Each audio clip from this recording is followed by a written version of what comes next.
Each of the world's religions may seem foreign to outsiders, but to an insider, they represent a means by which both society and creation as a whole can be understood more completely.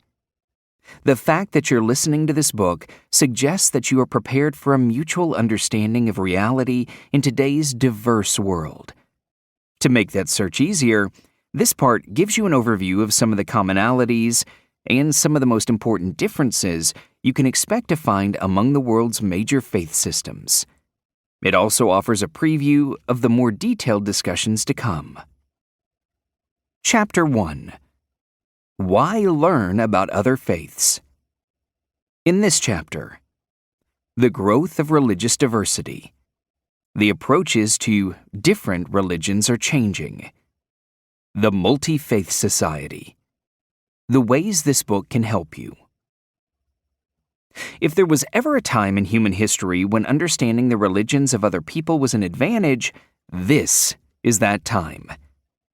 In this chapter, you learn about the various ways this book can help you in approaching faith traditions with which you may be unfamiliar.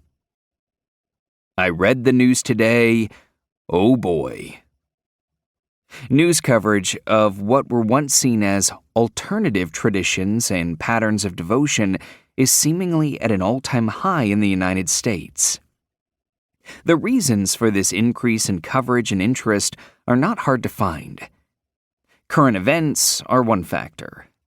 Following the terrorist attacks of September 11, 2001, for instance, a wave of discussions about Islam swept the globe, as did a number of painful questions for all people of goodwill about the nature of religious extremism in the new millennium. Changes in demographics are another motivator for the increasing coverage of religious issues. An increase in Buddhist practice in the United States is just one example of the way non-Christian religions are gaining higher visibility in today's culture. According to the Pew Forum on Religion and Public Life, there are now roughly as many Buddhists in the United States as there are Jehovah's Witnesses. Spiritual signpost. Religious tolerance in America now means much more than simply acknowledging differences within the Judeo-Christian tradition. If you live in the United States today, you live in a nation in which there are about as many Hindu practitioners as Orthodox Jews, more Buddhists than Seventh-day Adventists, and more followers of Islam than Episcopalians. Source: World Almanac. Changes in technology are yet another reason for the heightened visibility of religious issues in our society. The past decade or so has seen a marked increase in discussions about religious matters via the so-called social media channels.